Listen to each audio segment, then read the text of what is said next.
It's great to have Chris Hertle here today, and so it's good to see an industry person giving a talk. I mean, Chris has been here many times in the seminar. You've probably seen him asking all these curly questions, the ones that you didn't expect. But Chris has actually got a very interesting background from many years over. He's graduated here in Cambridge. So, but then worked in WA, worked in Newcastle, I think, for a while. No, here first. Here first. Brisbane City Council. Brisbane City Council. With, well, the old wastewater part of Brisbane City Council, which is now all part of QU at Luggage Point. So he knows the Luggage Point probably better than some of the people that operated out there. I can say that in here, probably get in trouble elsewhere. But then went into GHD, well, eventually. And has been there for quite a while, and now he's the water market leader in GHD. So this is a global role, and probably many people may not be aware that GHD is actually a very original Australian company, but is now very much international, gone into the US, particularly in a big way, but also in other parts of the world. Not even sure where everywhere, but China, you're doing quite a bit of work over there as well. And Chris is also an adjunct professor here with the AWMC, UQ, so he's been there. Well, been with us for 4 years, I think. That's 4 years, yeah. And I think we've got a lot of joint value out of it. So thanks for coming and giving a bit of a perspective from the industry. Okay, good. Okay, thanks everyone. So yeah, as you said today, I'm hoping to sort of provide you with the sort of things we're seeing out there, talking to the clients that they're really interested in or worried about. A lot of them you'll see are things that you guys are already across and you're already doing research on. So I think it's good that sort of confirms that what you guys are doing is appropriate. But there's a few things in here which I think you may not be aware of, and hopefully that might bring some thoughts from you guys as to how you might be able to attack some of these issues that are out there or emerging. So my talk, I think in the thing that came around, there were 6 topics I was going to talk about that I then realised when I was building this up that it was going to be too much. So I pulled it back to 5. So these are the topics that I'll talk about. And certainly energy and greenhouse gas emissions, no surprises there, recovery, persistent organic pollutants, these are all things that I often come here and you guys are talking about these things that you're doing research in. Digital disruption is probably something maybe that you're not doing too much of yet. And also the multi-utility thing I think is something that's of interest. And I'm happy to take questions because this is sort of a bit of this and a bit of that. I'm happy to take questions along the way if you wish. So this is, I think this is quite interesting. Obviously, we all know in Australia that energy costs are going through the roof, and that's going to continue for some time, I think. There's an appetite for base load renewables, which can be supplied from biomass or from potentially renewable natural gas from biogas. Another thing that's really key in the water industry is actually energy security, as we've seen last year in South Australia when they had a failure of their power system then. I haven't really talked to SA Water about what happened to their treatment plants, but I imagine it would have caused quite a bit of disruption and there would have been sewer overflows and things like that going on when that happened. So that's a really key component too. And just the chart that I've put down at the bottom is really, I guess, to make us think about what can happen in an industry, and it can happen very quickly. Because if you look at this data from the Institute of Energy Association, or International Energy Association, I think it is, from 2008 to 2016, just look at the way the price of technologies in the power sector has reduced. I guess the big one obviously is in 2008 and solar, 20% of what it was in 2008. Batteries as well, and if you look at the potentially, it looks like those batteries and solar are still going down, which I think is true. So that's.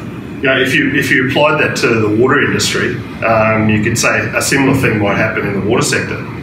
And in 6 years' time, people might go off the grid and say, we don't want QEU anymore. So this is something that I think that certainly our clients in the water utilities are actually starting to think about this. I don't think they realise what potential train smash it could be for them.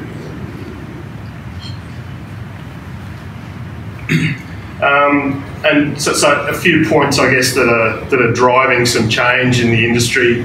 Desalination we hear a lot about. We heard a lot more about it in Australia when we had the drought here, but it's still very topical, particularly in Western Australia, where they are still in quite have a lot of issues with water still. But if you look, in quite a short period of time, probably the last sort of 8 years, I suppose, seawater desalination, energy costs have dropped from around 10 kilowatt hours per cubic metre of water produced down to 4, and they're now actually sort of getting pretty close to 2, as you can see from the graph down the bottom with some of these membranes that Dow have released recently. So that's sort of something, that's something that's really changed RO.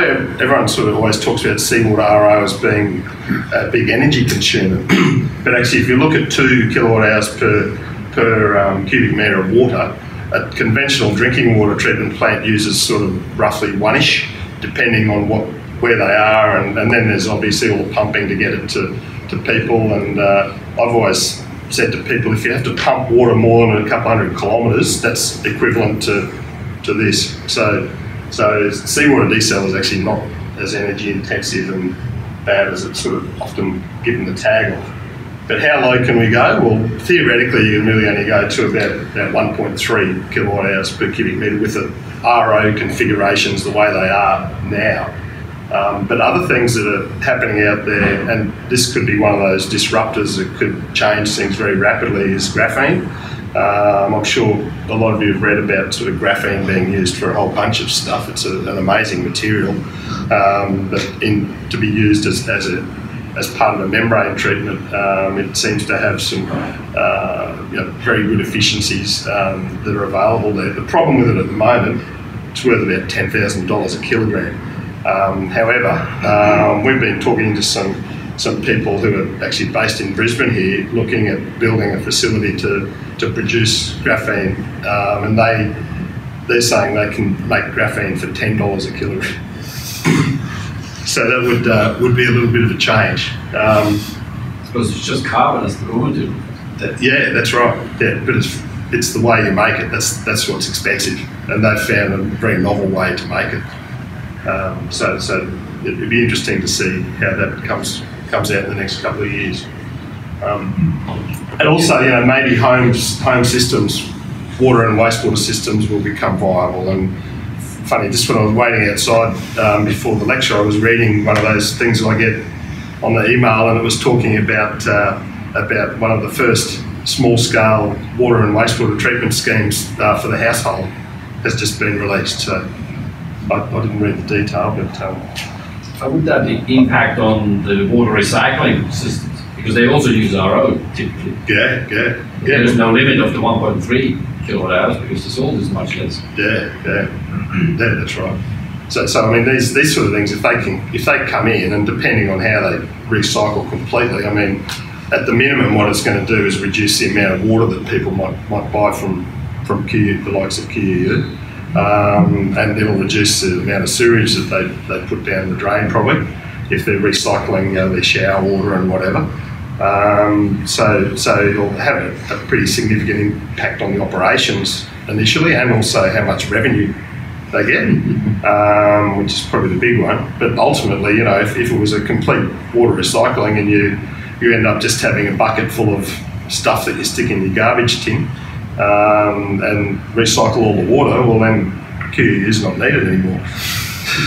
Of course, if it doesn't rain, then you don't fill up your rainwater tank, and then you have to turn on the tap. So this is the real issue, I think, with these things. I'm sorry, did I jump ahead there? Yeah, so now this is something. Once again, this is something I just read this week. in the literature. So this is a non-thermal liquid-to-liquid crystalliser which takes brine from reverse osmosis plants, adds an absorbent which absorbs the water, then it goes into a separator, and when you pull the water out of the salt, you precipitate the salt. So they remove the salt, and then the dilute absorbent goes back around through a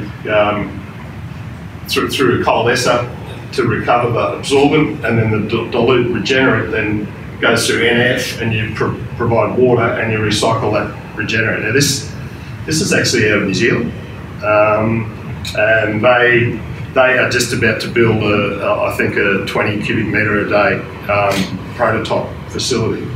So the interesting thing about it is with a lot of the, and it's sort of a forward osmosis type approach, a little bit different, but what they appear to be doing is actually this absorbent, when you change the temperature that it's operating under, if it's, and I don't know what the numbers are, but it's around ambient, 20 degrees Celsius, it acts as it absorbs water, and then you heat it up to 22 and it releases the water.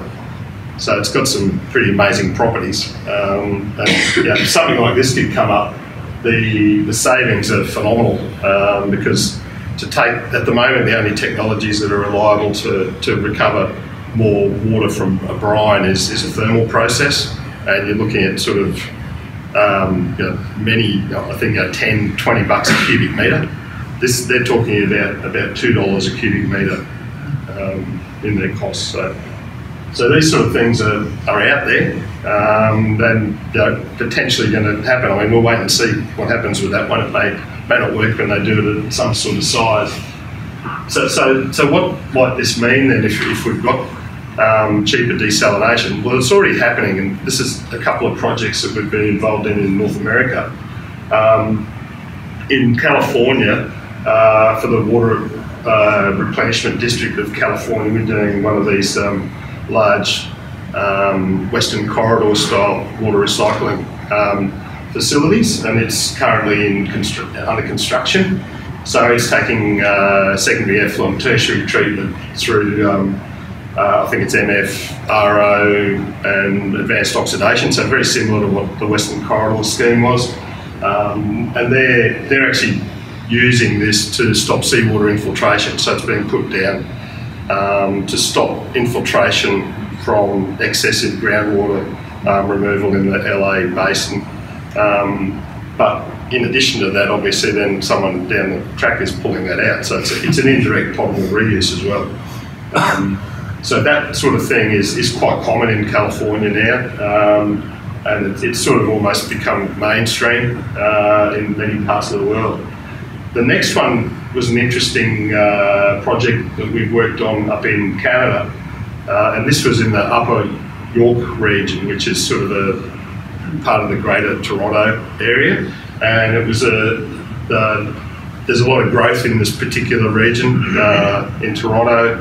And in the northern part of the York region, they were wanting to build a new treatment plant which was near Lake Simcoe and discharge into the lake. Or the other option was to actually take all the sewage and take it the other way and put it into one of their existing plants, but that was a huge sort of pumping raw sewage a long way and would have cost a lot of money. So they looked at getting approvals for this, and the authorities said, because Lake Simcoe is sort of it doesn't have flow through. It's just a lake that's sort of isolated. They couldn't put it more than 20 micrograms per litre of phosphorus into it. Now that's very low phosphorus. So we did a demo plant and came up actually with an RO facility that actually ended up. So it's a B&R plant with filtration and reverse osmosis. Which you think, why would you go to all of that trouble? But it was actually ends up being cheaper than the other options of pumping down to the other plant. So you need to look at these things holistically to see if they'll work. And if we would have done the same thing 5 years ago, it wouldn't have stacked up probably even on that. Achieving zero energy emissions, that's something that people are very interested in doing. There's a lot of talk out there about that. There's obviously tweaking of plants that can occur, both the anaerobic treatment to maximise gas production and aeration efficiency. I think a lot of those sort of things have been done already. And then I think there's still more to be done with energy use optimisation and renewables though. And new approaches focused on recovery and importing waste. So these are a few topics that I'll talk through. Once again, from the same source that the first graph was from, it's interesting to see the predictions that they have. Now this is the energy consumption expected in the water industry from 2014 to 2050 is going to increase significantly. And then if you look, and predominantly that's around the fact that there's going to be more alternative water sources, desalination and reuse, which tend to be energy intensive. However, if we can keep the energy intensity of those down, as I was saying with new technologies, then this might come back and only sort of come to here. And then of course, the other thing looking the other way then is the energy sector water consumption. So that's also something that's going to increase as well. And even with water use for solar systems is still significant, apart from rooftop ones, of course, but the big solar thermal ones that are going to be developed quite a lot, they actually use a reasonable amount of water. And then, of course, there's the water associated, embedded water to actually produce solar panels and wind turbines and whatever else. So some of these sort of things never really get sort of built into the whole equation, and you really need to look at the whole life cycle if you want to understand how much water energy is using. So yeah, tweaking existing plants. Certainly I think there's good opportunity to look at conversion of treatment plants to be mainstream anaerobic. Particularly now there's a lot of work being done with Animox and other technologies that we can now remove nitrogen with low amounts of carbon. So that's, I think, a really important thing to consider. I guess there's two ways of looking at it. You can go mainstream anaerobic, or you can try and maximise the amount of organics and solids you remove in the primary step before it goes to the aeration step, which uses a lot of the energy.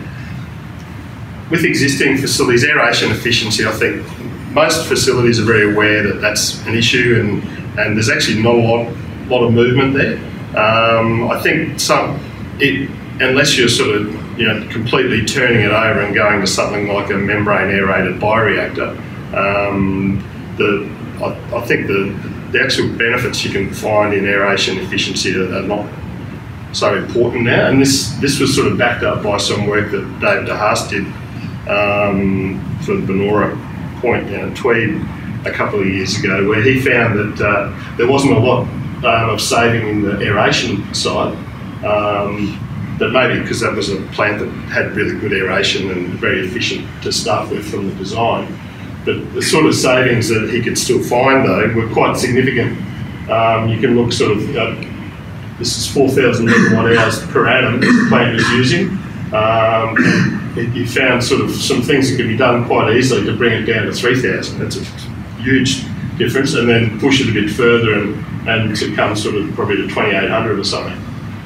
So interestingly, I think the biggest savings, and Pip might remember this better than I think the biggest savings were actually in the mixers, because this was a B&R plant which had separate mixers. It was a Bardenfo or one of those compartmentalised plants, I think, and they found that they could actually turn the mixers off. They didn't need all of them, or they could operate them intermittently, and that actually is mainly what this saving is here.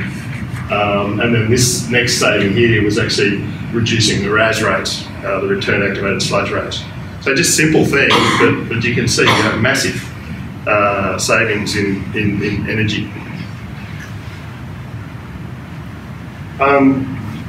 this is sort of one of my favourite areas I like to talk about is the resource recovery side.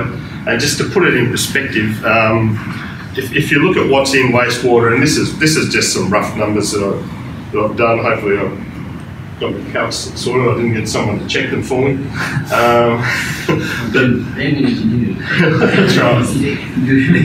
But anyhow, I mean, what we're talking about here is if you look at the wastewater and say we look in Australia, there's probably about 15 million people's sewage that we could sort of access if we wanted to, and there's about 250 litres per person per day, and about 50 milligrams of nitrogen and 8 of phosphorus. I mean, we could discuss that all day, but that's just some rough numbers that I used.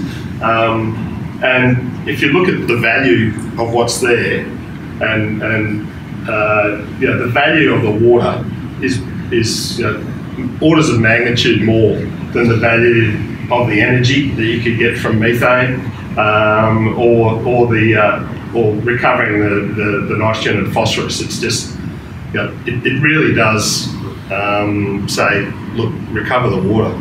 that's where the value is. Even if it's only, you can only get 50 cents for that water, it's still that's still going to be an order of magnitude larger than the next best thing you can recover out of sewage. And obviously these things change, and the next slide sort of shows how nitrogen and phosphorus costs. The fertiliser spot price has changed over the last 10 or so years. So you can see it's linked very much to the oil price, because urea is natural gas is being used to make ammonia and urea. So you can see, back when the oil was very high, paying $750 a tonne for urea, and now we're back sort of down. That's quite low urea, and phosphorus. I mean, that's diammonium phosphate, so it's got ammonia in it as well. So it's also impacted by the oil price. But phosphorus is very sensitive to a whole bunch of different things because it's such a limited resource, and there's really only, Australia's lucky to have some. The US has got some, but most of it's in Morocco and China. So it can be, if there are issues politically in Morocco, the phosphorus could just be cut off completely, and that would have real bad implications on food crops around the world, because you can't grow food without phosphorus. And this is really the only place that we've found to economically find to get phosphorus from now is from the phosphate rock. And that's why there's not a lot of value in the phosphorus in sewage. There's a bunch of other reasons why we should be looking at it. And just to put it in perspective how much there is, in Australia the consumption, and sorry I haven't got updated figures, but it'll probably be a bit more than that now with the growth in the agriculture business in Australia. So we're looking at sort of about 1 million tonnes of nitrogen and 400,000 tonnes of phosphorus consumed each year in Australia. That if you took all that NMP from the 15 million people, you could get maybe 6% of the nitrogen and 3% of the phosphorus. So it's not insignificant, but it's certainly not going to solve the world's problems with phosphorus if we recover it all from sewage. I don't know what the number is, but Damien would probably argue with me about that one. I don't know. No, I don't think he has an argument, but the agri-industry source phosphorus and nitrogen is way bigger than that. Correct. Yeah, so I can't remember the number, but I think on the phosphorus is something like 40% or something. Yeah, I think I've seen some numbers that he's quoted about that. Yeah. So there's far more to be gained actually from those industrial or agro-industry type wastewaters than it is out of the sewage. Yeah, it's meat industry. Yeah, it's predominantly. Yeah. Wow. Yeah. Any comments on this next generation fertilizer can improve the efficiency to reduce the consumption? What's the hope like? Somewhat. Yeah. At the moment, 1 million tons, and if the utilization efficiency can improve with new fertilizer, any forecast on it? I don't know. I'm not close enough to the fertiliser industry to know about that, but certainly I know that that's something that they're working on a lot with slow release fertilisers so that you don't lose a lot of it. And I think in the last decade they've come ahead in leaps and bounds with that, and that's going to be an area that I think the fertiliser companies will be really doing a lot of research on. And then alternative sources, as you say, from sewage, etc. They will probably have some benefits around that as well, and the additional benefits that you've got some carbon available as well. So that's this is not answering all the questions, but it's just really to throw some ideas out there. I think it's worthwhile going for those higher value fertilisers for higher value crops. For broadacre farming, I think there's still a big gap with the cost. Yeah. That stuff is just so cheap. Yeah, that's right. It's very difficult to make compare. I mean, you've got to have a 10 times better uptake, which is not that bad at the moment. So therefore, there is no way that you can actually make it 10 times more efficient, simply because we're using more than 10% of what's there at the moment. Yes. I don't know what the number is, but there is a limited. The price has to come down of those new fertilizers, really. Yeah, that's right. Because farmers will do nothing that is costing them more. Yeah, exactly. So okay, if we're now looking at trying to maximise or minimise our energy use, maximise our energy recovery and nutrient recovery, what do we have to do? Well, we have to look at new separation systems, I think. A conventional primary sedimentation tank, even with addition of chemicals, is not terribly efficient at removing the organics and the nitrogen and phosphorus. I guess just jumping back to water treatment for a while, why don't we recover the topsoil from a water treatment plant? Because that's basically what it is. It's all the good stuff that we're removing. And if you look in the vegetable processing space, I've done some work in Tassie with Simplot and Edgels, and that's exactly what they do. They get the carrots and they either wash them in the paddock to keep the dirt there, or they wash them at the factory and take the dirt back. So, why don't we do that at a water treatment plant? There's no reason we couldn't. Obviously, it's got chemical in it, but this could be another reason why you add iron instead of aluminium. So that could be another benefit there, Jacob. Fine sieving and primary DAFs. I mean, there was the fine sieving. We've certainly looked at that on a number of occasions. It looks very positive. I think Damien did some trials out at QU which weren't so good, but I think that's something that is very much. This is to replace primary set tanks. So the real benefit of them is they're about 1/10 the footprint of a primary set tank, and you can sort of control the recovery a little bit by using different sieve hole sizes, so you can recover more or less depending on what your downstream requirements are for organics and the activated sludge. And similarly, DAF, there was a couple of talks at Oswater about high rate DAFs being used as primary treatment. And then there was also a talk about COMAG, which is another interesting one, using magnetite to enhance primary settling or secondary settling. That's certainly one that's worth looking at. And even membrane systems. Willie Verstraet's always talking about using membrane phys-chem systems. What's his favourite topic? The death of activated sludge. So certainly I think we really do need to look at alternatives. And these sort of things could turn the industry on their head for sure.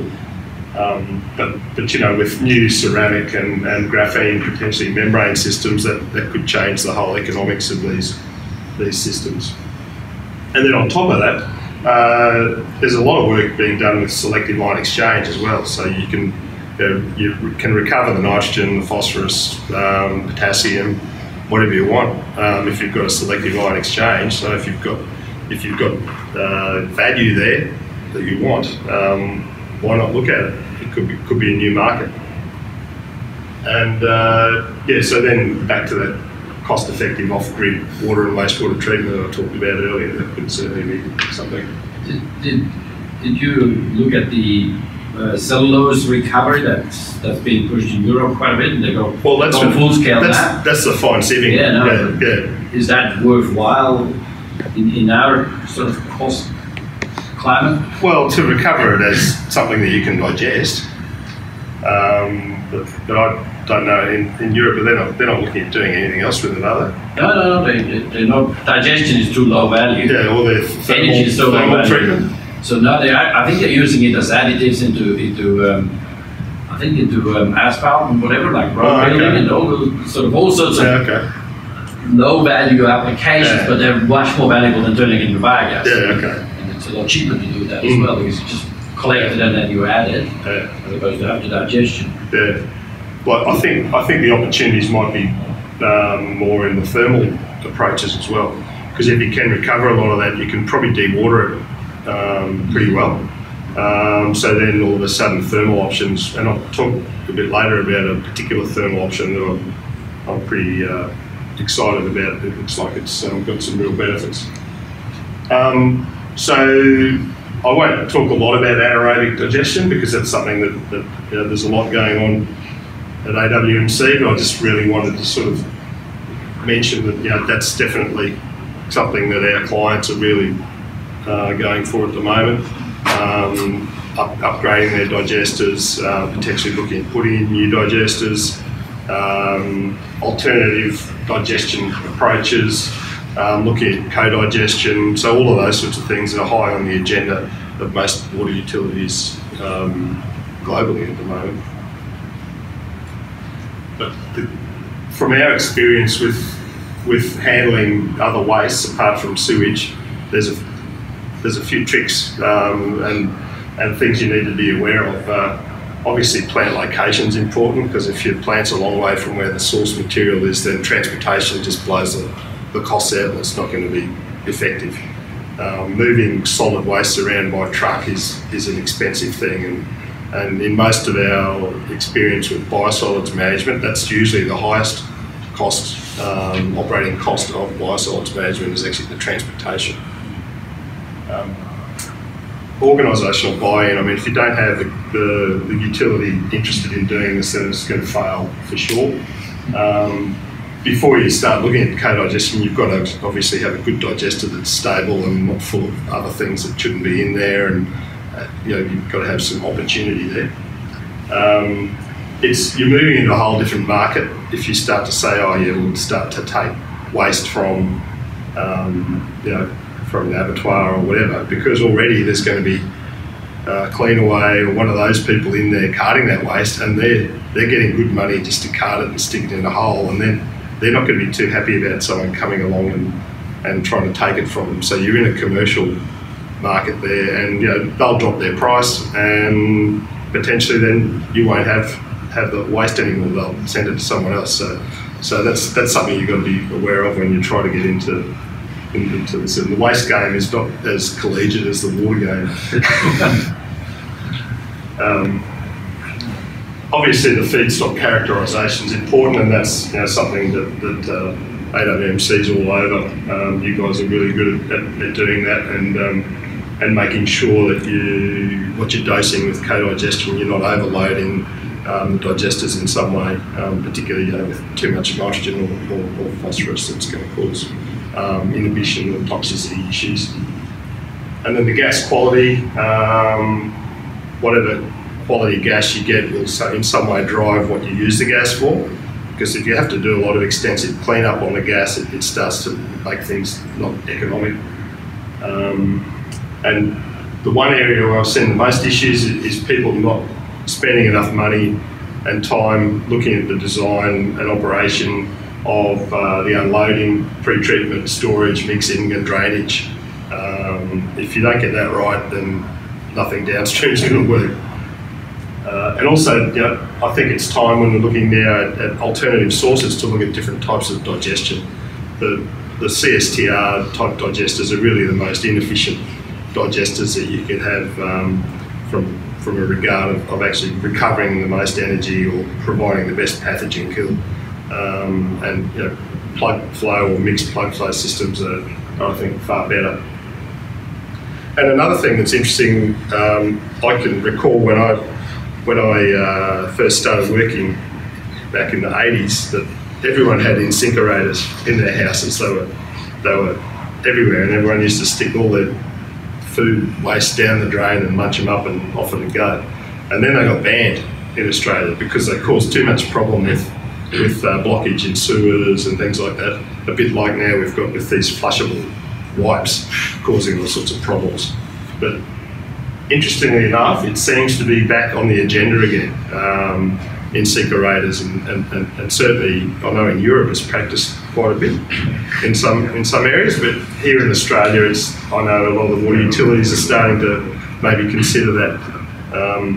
I don't know. I'm in two minds about it. I think it's too difficult because when you stick stuff in the sewer, it's not just the blockage issue, but say in a catchment like we've got here in Brisbane, if you put it down here and it has to go all the way to Luggage Point, by the time it gets there, probably half of the good stuff's already degraded anaerobically or aerobically in the sewer. So you're not going to have as much energy as you might have. But you know, it's certainly, I think it's got its applications, and maybe because it's cooler in Europe, maybe that's why it's had better traction over there. Something else which this is something that I've presented to a number of utilities around the country, and it gave them a bit of a fright. Toxic non-biodegradable compounds, POPs, persistent organic pollutants. The Stockholm Convention recently put some pretty hefty sort of limits on these. Sorry, the table's not complete there, but it's just really to show that they've set very low levels on some of these materials in biosolids, which effectively you're going to have to treat the biosolid in some way or manage it thermally. You won't be able to put it on land. So that if that was to happen in Australia, that would be cause a lot of problems. Which leads me to a potential answer, which is one of the things I've talked about before. So this is an alternative approach called gas phase reduction, which is basically it's a thermal process operating in a hydrogen environment. So you basically can put wet sludge in, as in dewatered cake, and there's a first stage of vaporisation, and then a tubular reactor with hydrogen in it, and basically you're converting all the organics to gas. The only things that you get out that aren't some type of gas are you get a bit of a carbon black compound. You get some heavy metals which will come out in a scrubber, and then you also, the nice thing about this is you can recover the nitrogen, the phosphorus, the potassium and the sulphur as well as ammonium sulphate and potassium phosphate. And this, with using a 25% cake, it's still energy positive. So this, I think, and this has been done on hazardous waste. So there's full-scale facilities have been built to treat hazardous waste, PCBs and nasty things like that. It's now being modified, this system, to treat sewage and MSW. And we're working with, it's a Canadian firm that's developed this, and we're working with them to get it sort of up to the next stage, prototype stage. So this, you know, if you had something like this, you could probably go down the route of an enhanced primary treatment, maximise the amount of stuff you get in the sludge, dewater the raw sludge, stick it straight into this system, and maximise your energy recovery and recover a lot of the nutrients. One to watch out for. And then other things that are going on, which are probably not of as much interest to you guys here, but certainly there's a lot happening.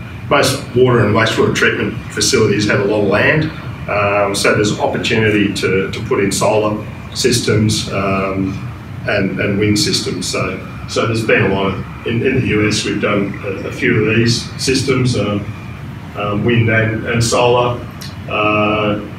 We've done some big stuff in the Philippines, and then floating solar arrays is a new thing. So putting solar panels on your raw water storages or on your effluent ponds, making use of the area there. And yeah, our guys in Melbourne have done some work on that for Western Water recently to make sure that it didn't have any negative impacts on the actual water quality by putting the solar arrays. And in a lot of ways, it actually had a lot of positives because it reduced. The big thing they found was it reduced the amount of algae that grew. So that was sort of a positive thing about doing this. What's the cost factor relative to just put them on land? Yeah, it costs more, and that's double or triple or. Yeah, I think that number there is. Yeah, that's the capex, and I think for a floating system, and I think for a land-based system, it's probably about half that. Yeah, probably. Yeah. But the panels themselves are about 1,000 per kilowatt these days. Yeah, that's right. Less. Yeah. Big quantities. Yeah, by the time you do all the other connections and all of that, you'd want it, you'd double. I mean, the other value or benefit out of this is particularly in high evaporative climates, you can actually cut back drastically on the evaporation, which is. Yep. I mean, Darwin loses more water out of the dam by evaporation than actually they get out of the dam for drinking. So that could be an option. Yeah, exactly. Except when a cyclone comes around, I'm not quite sure how these things look like. Yeah. Well, actually, that was an interesting thing. That was one of the key issues that they looked at. It was not so much wind, because I think you can probably design them to handle the wind because they're flat on the water. But it was hail. Hail was the biggest thing, and apparently they found out that unless you get, I think it was tennis ball size hail, they're pretty robust. Oh yeah, they're really robust. Yeah. Even on the roofs, the tiles break, but not the panels. Yeah, that's right. So yeah, that's I guess sort of another tool in the kit that utilities are looking at using for reducing for reducing energy. So I think I've got a couple more slides about digital disruption. So this is, I guess, certainly not an area that I'm very strong in, but this is around water modelling. So whenever there's upgrades going on in the water supply system, most water utilities have a water model which they can run to see basically water coming in and where it can go and issues with pressure and whatever. So Melbourne Water have moved now to this model to not just use it as a planning tool, but to use it as an operational tool. So they're importing live data from SCADA to control the model, and it's producing short-term demand forecasts and it's tracking actual and predicted performance. So this is a tool that will provide a lot of savings in energy because they can now optimise pumping times to fill up reservoirs and drain down times if they really understand the water consumption on that basis all the time. It's a bit like what we were talking about earlier. You don't need a lot of meters to do this because you can actually use the existing sensors that you've got. You obviously have meters on some of your reservoirs and then you've obviously got the levels on the reservoirs and the change in time of levels. So bringing all of that into a model, you can actually start to do some pretty good predictive work to know how you should be operating your system to minimise energy if that's what you want to do, or maximise security of supply, or whatever your driver might be. So you can use these models, and there's I guess the sort of things that the benefits that you can have by doing something. I think this is also an area where you can then, once you have that whole system and the whole data, you can use artificial intelligence to really teach it or learn itself, learning how you optimize whatever conditions you need to optimize for. And then of course you can start to bring in climatic information as well, bomb data and stuff like that, and then you can say, well, it's raining in the catchment, we know that people aren't going to use so much water, so you can start to build all of those sorts of things into. Another one, and you're very familiar with this one. So this is I guess smart technologies allowing sort of assets to be integrated and using real-time control. So that the Fisherman's Bend, which is an urban renewal area near the Melbourne CBD, The planning for that includes a whole bunch of different sort of things around integrated water management. But one of the interesting ones is actually just a very simple stormwater capture system, so smart rainwater tanks. So basically the rainwater tanks fill up when it's raining, obviously, and then you use them when it's dry.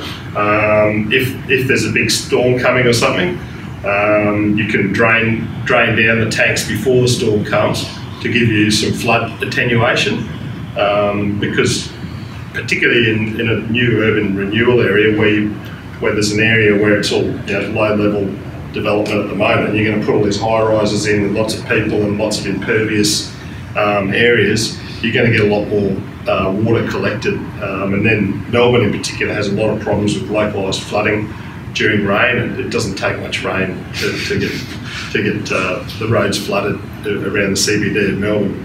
So if you can use this, every house or every building in this particular development had rainwater tanks, and they were empty rainwater tanks before a rain event, then the attenuation you get from that is quite significant. So that's certainly something that is it's being practiced elsewhere already. And then I guess to take it to the next stage, also in Melbourne, the IOTA services, which GHD was involved in developing this one box technology. So it actually takes it to another stage where you're actually, you've got the rainwater tanks that I've talked about, and then you've also got intelligent pressure sewers. So everyone's also got a small sewerage tank on site with a little pump in it, and so that pumps into the sewer system. And once again, you can use this to, because it's an intelligent system, it's all connected, you can actually control it so that not all the pumps are pumping at the same time, and so the flow that the sewage treatment plant down the road sees is a lot smoother. It's not this sort of, everyone's up at 8 o'clock in the morning and 7 o'clock in the morning you get these big peaks, and so it attenuates some of those. It doesn't get rid of them completely, but it attenuates them. And then also, this system also, to make it sort of truly integrated, they've also got on-site recycling of some water and solar panels to run the little pumps. So from a perspective of what's happening on the design phase, I'm sure a lot of you have heard about BIM, Building Information Management. This is sort of taking, I guess, the conventional approach to design where you design something, you give the drawings to the contractor builds it, and you give them all the other documentation for asset management and whatever else, maintenance management. And that's all these documents all over the place and not really controlled or linked in any way. So where design is really going to now, and it's certainly at the stage now where 3D design is becoming much more common, and then you're getting a lot of this analysis and 3D and 2D drawings going straight to the fabricators and construction. And then you've got also built into your design and documentation is schedules, your asset management and maintenance management plans, and they all then feed through. It's all the idea is that it's seamless from design, build, operate. So all those systems are being used all the way through, and then when you come back to then an area where you might need to optimise and go around and do it again, you've sort of got the documentation which you can build on. So, and this is sort of, I guess, this part of it, I guess, from here to here is quite common now, and it's just it's starting to come into play here too, where it's all integrated with the O&M as well, and then also another area is actually the concept design being built into this as well. So actually getting concept designs done, automating them, feeding them directly into your AutoCAD 3D P&IDs. So you're producing PFDs at this stage, and they're going into P&IDs there, and then it's also bi-directional. So any changes that occur in the design phase, feedback, and you check. It goes back into your concept design system to check that those changes that you've made down there haven't impacted on the actual concept design, and it's still going to work. So this is where design is heading, and it's heading there pretty quickly. So GHD, we're doing a lot of work in getting our systems up to scratch to be able to achieve these sort of things. Is there much innovation in the water space in those sort of building type products? Because that, to my mind, that hasn't happened yet, or very little of it has happened. There's a few things that are happening, yeah. So certainly, as I said, the 3D stuff, for Sydney Water, we've done quite a lot of 3D and also embedded the asset management plan, so that side of it definitely. The conceptual design, we're working with some people at the moment that have got software that we reckon could do that. For buildings? No, for water treatment plants. Oh, for water treatment, yeah. No, I'm more thinking about the water systems in the buildings. Yeah, oh, okay. The whole water recycling, the treatment plant on site and all this sort of thing. Yeah, no, I don't think there's much yet. Yeah, I'm not sure. Yeah, I don't get involved a lot in the building designs, but I think the leaders in our business are probably our property and buildings guys. That's where BIM's really sort of got started, because it's building information management. That's where it's come from. There's soft Revit and other softwares you may have heard of. They're certainly the ones that seem to be out there. I better keep moving. Artificial intelligence. So how are we going to get to using this? Well, this is looking at sort of real data from a water treatment plant. So it's the raw water turbidity is the red one, and the colour is green, and rainfall amounts here. So you can see some significant spikes here. Now, how would an operator respond to this in this day and age? Well, they're basically doing jar tests and figuring out what the coagulation is, and then going back and changing it. And often it's too late. The poor quality water's come through, and you've ended up with a non-compliance in your treated water quality. So how can we sort of try and fast track that to avoid these issues? Well, I guess a coagulant dose model. So this is really an empirical model, so built off measurements of flow turbidity and UV measurements of the water, and you can see the model here. It actually follows pretty well the dose of ferric in this particular case. So this sort of thing will make a big difference for operating treatment plants, and this has been done already. So that's something that's been proven, and I think that's something that I think we'll see rolled out a lot more. And then just quickly, I think we've got 2 slides left, so or 3 maybe, towards a multi-utility. Now this is something that we're finding water and power sector are looking at the potential of working together more, and also solid waste management. It's sort of already happening in some ways with, say, Gold Coast Water and Waste, Redland Water and Waste. They're sort of looking after water and waste. But energy-wise, that could be built in, so you could have a multi-utility. And if you look really, and this is something that we did for a regional power client recently, to look at how a power utilities aligned with a water utility, and it is quite interesting to see. Obviously they're all dealing with the sources, as we are in the water utility area. There's production, is generational treatment, and then you've got your transmission. So you've got these common approaches to managing the linear infrastructure, I guess. So if you could actually take what's happening in a power utility or what's happening in a water utility, bring them together, there would be potentially a lot of savings in management costs and things like that. So you could, and also, if you think you've got a water utility out there with fitters and turners and electricians and instrumentation guys, and then you've got the power utility, they're doing that, and the water utility doing the same. So you've got the same skills that you could be using. So I think this is something that we might move back to, because this is how it used to be back in the 60s and 70s, where Brisbane City Council used to look after the electricity, the gas, the water, the wastewater back in the 60s or before then, probably. Funny how these things come around. So then just the final slide, so just a minute over, sorry,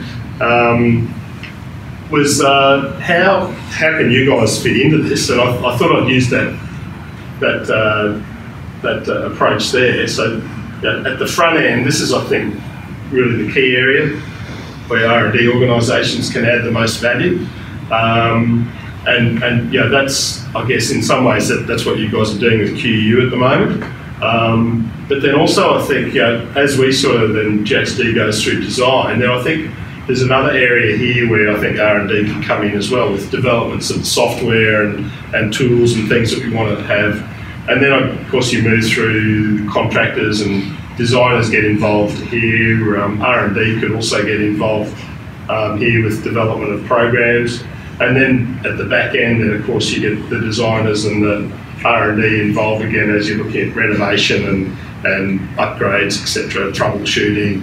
So that's, I guess, just trying to show how we can collaborate more across the asset cycle.